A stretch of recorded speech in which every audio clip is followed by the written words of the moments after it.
Welcome to the Land Department Podcast. The state of land and energy as we see it. Fellas, Merry Christmas. Merry Christmas. Merry Christmas. Yeah. Brent, you look like you're in season. The spirit is bright. I'm ready to The go. spirit is bright. It's good. We were working on the Dudley Christmas cards today. There should be some good humor in those for you guys. I don't know, man. But yeah, what's everybody doing for the holidays? It's going to be hard to top last year's Christmas card. I got to say that was a 20-year high for Dudley Land. The feedback was mixed, we- but that's what we wanted. Yeah, we liked them. Yeah, We liked them. Our managers hated them because they looked like various elves. being whipped from above. Clients were asking if it was a mistake that it was sent out. That was the consensus. I don't know. If you can't have fun, why be doing it, right? That's right. Exactly. What are Christmas plans for everybody? Anybody doing anything fun? Well, my Christmases usually involve some miscellaneous assortment of due diligence. So it's a sign of a healthy industry, and that's what we'll be doing down here in Houston. Yeah. That's a good point. You brought that up to me earlier last week, Brent. Sign of a healthy industry. Why don't you share a little bit about that?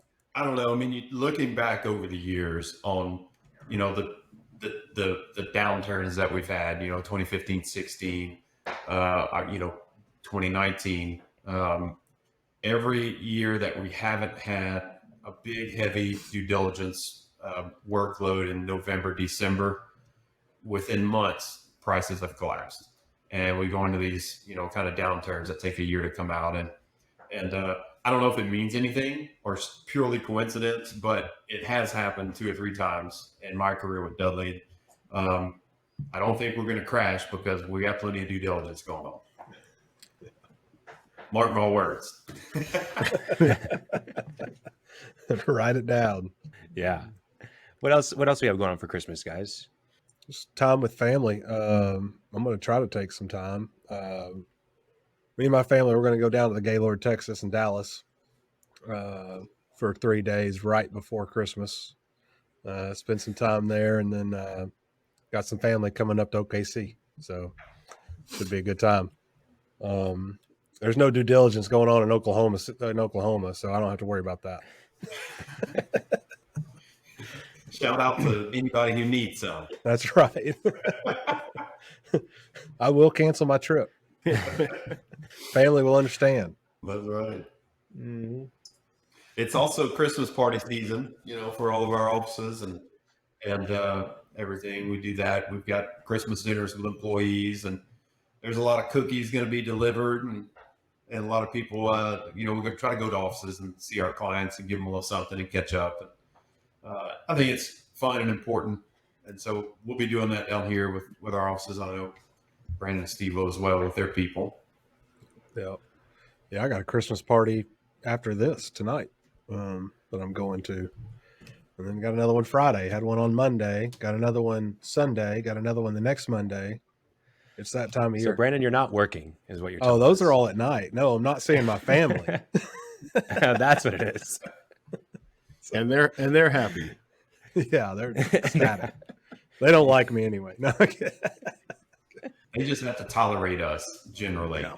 That's right. Yeah. Well, we're reaching the end of the year. We want to do a recap with this episode, cover a few things about Dudley as a company, about the industry as a whole, for recap and also for predictions. So let's jump into that. What are some of the highlights for Dudley? Steve, you were giving us some stats before this. What has the year been like for Dudley? Dudley's had a good year. If you can see Brent, he's in one of our new offices down in Katy. Popping bottles. Is this a cocktail hour? This is a cocktail hour podcast, right? It is cocktail hour. Okay. Yes. Just want to make sure. We're opening up an office in Indianapolis January 1st of 23. Bunch of new clients, new sectors of the energy world. I think we had 105 or so clients that we billed to in 22 through today. Been able to add landmen as hard as that's been, which is good, and keep good ones. Had a new Rockies manager and Brian Frankie. We added a utilities division with Jonathan Lochner and Jennifer Resnick. Looking at nothing but hopeful growth in 23. Yeah. Keep riding this wave. It's great. Yeah. 22's been great. You kind of look back at, over the years, over a period of time, what was going on in the land world. And gosh, a lot's happened for landmen, particularly in the field space, independent landmen in the last 12 months. I mean, we're doing projects and working in spaces. We're doing land work. The work's the same, but we're doing it for different people. And I think 22 is marked with, the renewable space, obviously, all the work that landmen are doing in the wind and solar arenas. And gosh, for us, Steve mentioned, I think we broke 100 clients this year. A good chunk of those are clients that weren't our clients a year ago or 2 years ago.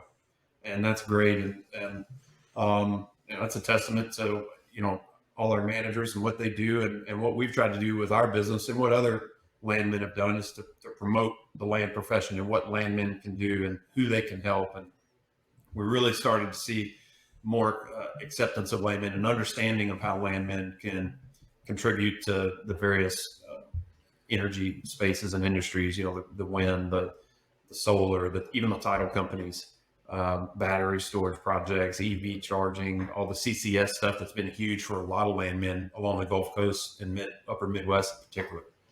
So, looking back, I think this will be the year that we all figured out, or learned where else we can apply our skills. And it's a great thing. I mean, for a field landman, the more experience you have and the more diverse you can be, the better. Yeah. And let's all do a cheers to COVID being in the rearview mirror. COVID, he was a good man. We're going to miss him. I'm glad he's gone. The flu's back, gentlemen. Oh, man, Oh my goodness. It's like I mean, have sicknesses not just been through the roof for everyone, like in everything besides COVID? Yeah. Lord. No, it's been, you got RSV and the flu now, and it's all back. It disappeared for a couple of years. Yeah. We went my son was sick, and he's at the doctor today, and I asked my wife, see if they've got monoclonal antibodies for the flu. Because I know that stuff works. Get a bunch of extra ones too. Can we get a few of those for the freezer? Give me a couple of jars of that. Goodness. Yeah. Cheers to that for that being done. Brandon, you were talking about some trends that you saw throughout the year in the industry, just for, M&A was a big one. Why don't you share a little bit on that? Yeah. I was looking back a couple of days ago and just thinking about the year. First, landmen, and in the beginning of the year, we were like, where are they? They really made a resurgence on coming back into the industry. It's still not quite where it was pre-COVID, but you've seen a real good trend of good landmen coming back to work. And we've been happy to be able to get them working and keep them working. On the M&A side, I mean, you've seen a trend of very, I wouldn't say very light activity, but light activity in the beginning of the year. And it's really, through June was kind of the big month. I believe there were, I think it was something like $16 billion or something just in June and U.S. M&A activity. And then if you look at the year over year, it was around 42% from, October to October of the past year, and then up from October to October the previous, and that just shows you a good trend of activity and people looking forward. They're making those acquisitions because they think they're going to be profitable in the future. So that's a good trend to look at. And I kind of keep an eye on M&A a little bit, the A&D side, just to kind of get our trends for going forward. So it looks good right now. Yeah, it's kind of with respect to that, any of the A&D, the transaction market, there's always a separation, right? And there was a separation of what buyers were willing to pay and what sellers thought their asset was worth. We kind of hit a little happy spot there mid-year where deals started happening. And so that was good. And we kind of gosh, it was the last 18 months have been really heavy for us on the diligence side of things, and we're still seeing some of that go through the end of the year. What will it do next year? I don't know. People's hedges start rolling off. The economics change for a lot of people, particularly in the gas space next year. So if we can keep a healthy gas price, although that's changing as of today with oil and gas prices dropping, but I think everybody feels relatively confident in the long-term stability of the pricing environment. So we're hoping that leads to just steady, consistent work for people and steady and consistent operations and investment in the industry. We mentioned COVID earlier, but in all reality, we didn't know what 2022 would look like. There were still a lot of question marks when we started the year, and we overcame quite a bit of challenges. Some of those challenges still haven't been overcome. Let's kind of highlight some of those challenges that we incurred throughout the year. I know obviously remote work in some capacity had a role in that. Hiring had its own challenges, shortage of landmen. We had the war in Ukraine with some effect in the energy market as well. What are some of the biggest challenges as a recap for this year for you guys? Steve, you go. Is that because he's a pessimist? He just thinks about all the challenges?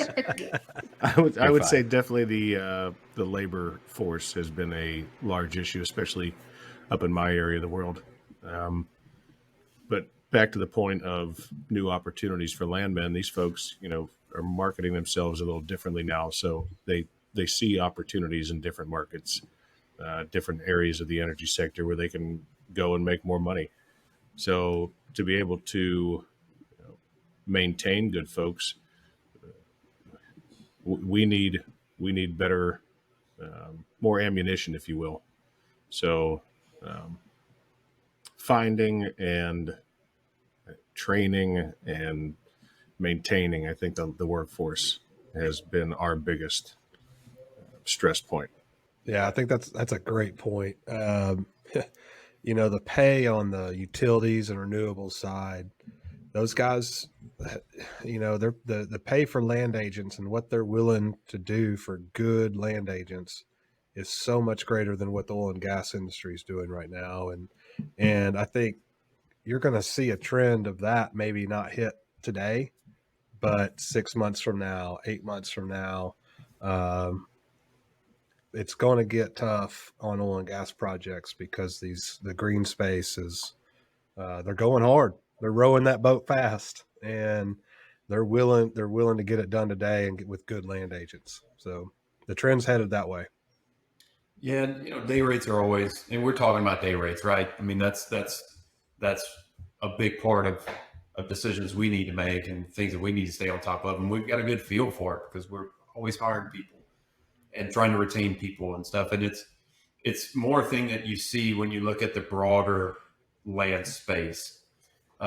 Within a bubble, within a project that's been going on for a long time with an established crew, maybe you don't see those outside factors on compensation coming into play. But whenever someone calls us and says, hey, I need new people, I need some people in this place, well, you've got to go to the market and you've got to find land and you got to find people who are qualified and available or interested in doing something different.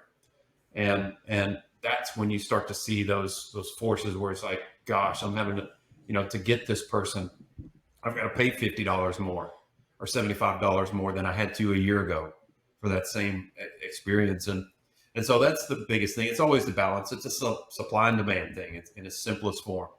And over time that corrects itself. And ultimately, if we've got people on an existing job and they've been working for a year on that project and they get opportunities and the phone keeps ringing, people trying to hire them, well, then they're going to convey that to us. And those are the conversations that we're starting to get to and having to have with our oil and gas clients or our established utility clients is, hey guys, the market is pushing me here and I need to retain these people. They're valuable to not only your project, but to our company and to what we do in our business.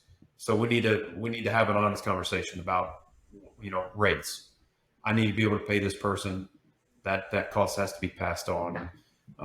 It's a difficult conversation. And again, it's hard sometimes within a bubble to see the need. Well, these people have been on my job. I've provided them steady long-term work. And that's very much a thing.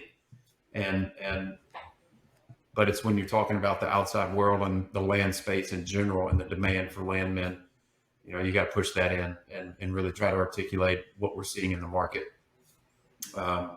So it's a challenge, and Steve in the Northeast has experienced it probably just looking at our company globally more than any other office, because there's been steady work but a lot of landmen got out the business over the last couple of years. We're seeing the same things with staffing.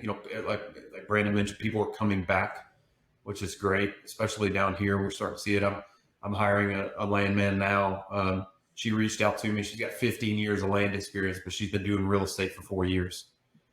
So unfortunately, the downturn in the real estate market, unfortunately for the real estate market, but fortunate for us, starting to bring some of these landmen back into the fold for us. And we're happy to grab them, and just tickled to get anybody with 10, 15 years of good experience. That's a plus in today's market. So we're seeing the same trends down here in Texas as well. Yeah. I think it's a good transition for us to talk about 2023 a little bit and what we're hoping for. We've talked about a busy due diligence here at the end of the year, and how that is likely probably going to lead to a healthy, strong year in 2023. But we were just talking beforehand about how oil is at 72 right now, $72, and natural gas is at 581. So what are some of the predictions that we have for 2023? What are we thinking? Because it's definitely been an up and down year of 2022. Yeah, I mean, here we are just before Christmas, and a month ago, oil was at $93. So that isn't so great, but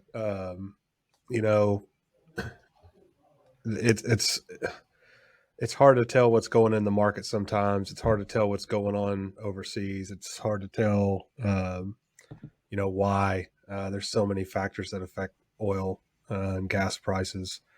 Great that gas is at 581, though. I mean, we've sustained over $5 an MCF for how long now? Year and a half? Yeah, it's been the longest run that I've seen in a long time. A long time. And that is great for the market. It's great for the forecast in 2023. It's given people a lot more confidence moving forward.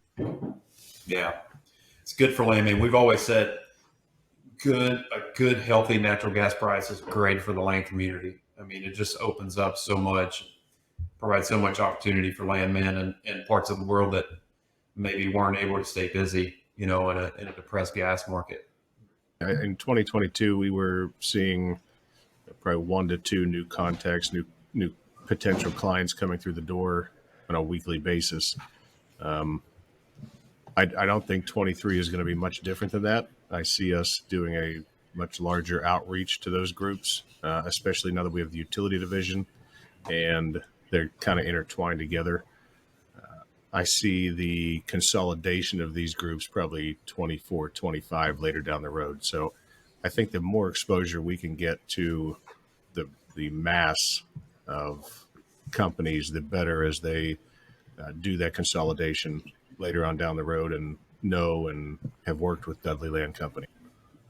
So another thing, as far as Dudley goes, we talked a little bit about what we think for the industry. What are we predicting for Dudley? And then we can kind of talk about what we're hoping to do with the podcast as well. But Brent, what are you hoping for 2023 for Dudley? Yeah, I mean, Steve's point, it's continued growth in some of the other spaces that we can put a landman to work in. I mean, we're an oil and gas service company, right? That's not going to change. And our big goal for 2023 is to continue to grow the contractor base. We're having a lot of discussions right now about training and serious discussions about bringing in new people. Recruitment to the industry is going to be huge. I don't think there are just a big reserve of good qualified landmen out there. So we're ready and really excited about the opportunity to maybe bring in a fresh crop of landmen and bring in some new people into the space. And to do that for us, we need stability. We need consistent work in different places. And so a big continued effort is obviously working to satisfy the needs of our, historic oil and gas client base, but trying to expand our network of clients to be able to provide training opportunities for new landmen, new people in the space. So that's a big focus of mine. I want to, hopefully next year I hire the next Brandon Ward, or Steve Carr for our organization. That'd be huge. Someone who could be with us 15 years from now and hopefully be, hosting the Landman podcast, the Land Department podcast, or whatever. So that's big for us. Continuing to grow our utility division is a big deal. That's part of it. We've hit on a couple of great hires, but we think there's tremendous opportunity in that space in general, with infrastructure on electric transmission. At some point, the midstream space is going to come back. We're starting to see a lot of that. A lot of the bigger, service providers in the right-of-way world are posting a lot of jobs right now. We're starting to kick off some of those projects as well. So, we see that continue to be a thing, as some of the big natural gas plays come and there needs to be an increased takeaway capacity. So really excited for that. That's a big thing for us. As far as the podcast goes, I'm kind of tickled about it. We talk shop all the time, right? We all do as landmen. Hopefully anybody who's listening to this can relate to it. The greatest thing about being a landman is you're always networking. You're always talking to different people and working with different people. And I'm excited for the opportunity to have some guests on the podcast to talk about unique projects. And I'm talking people from the industry partners, whether it's a surveying company or a law firm or even clients. I'm really excited.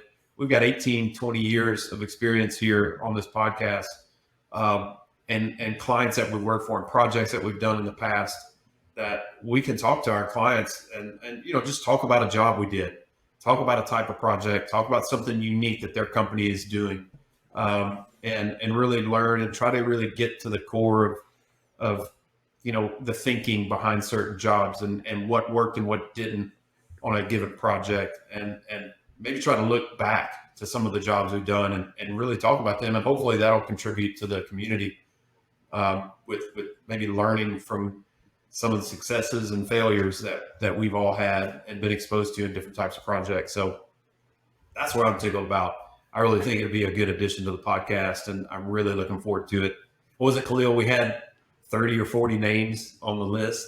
We got a pretty strong list right now. Yeah. So if you're out there and you get a call from us, you can't say no. And if you're listening and want to be on that list, let us know. That's right.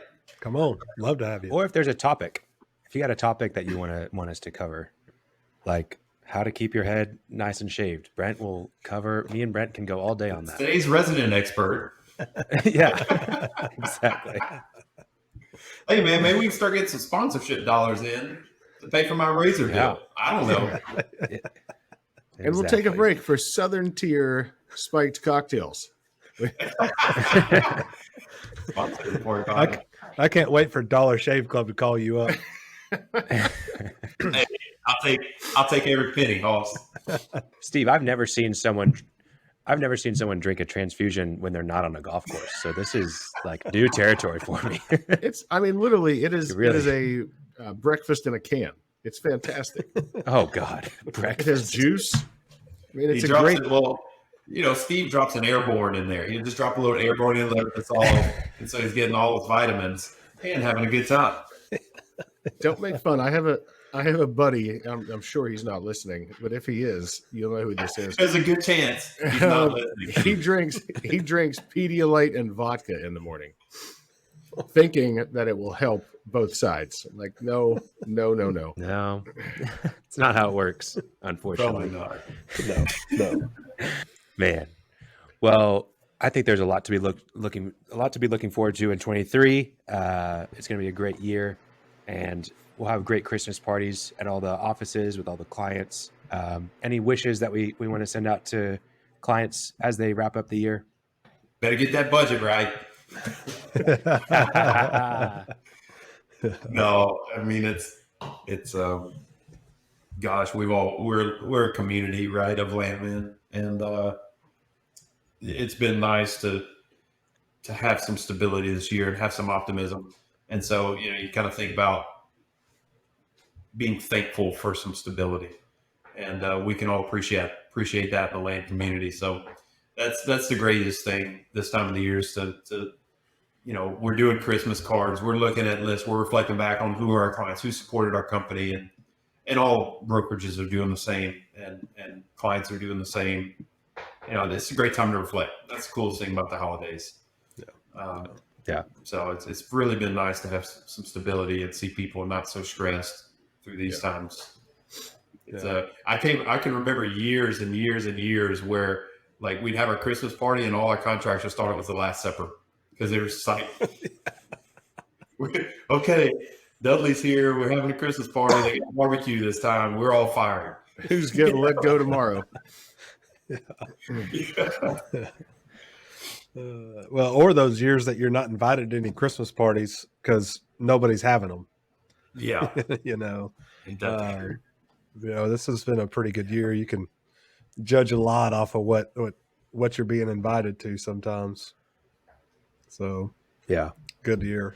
Yeah, it's a great reminder that it's a privilege to work and to have the opportunity to work, and we're super thankful for that and for the industry to be trending in a good direction. So, amen. Yes, sir. It's been a great cocktail hour with you guys. Great excuse to crack one open for the middle of the day, and I hope that you guys have a wonderful Christmas. Happy New Year to you and to all our listeners as well. Thank you. Merry Christmas. Merry Christmas. Merry Christmas. Cheers, boys. Thanks for listening to The Land Department. Check out our website in the show notes or visit dudley-land.com to learn more about us.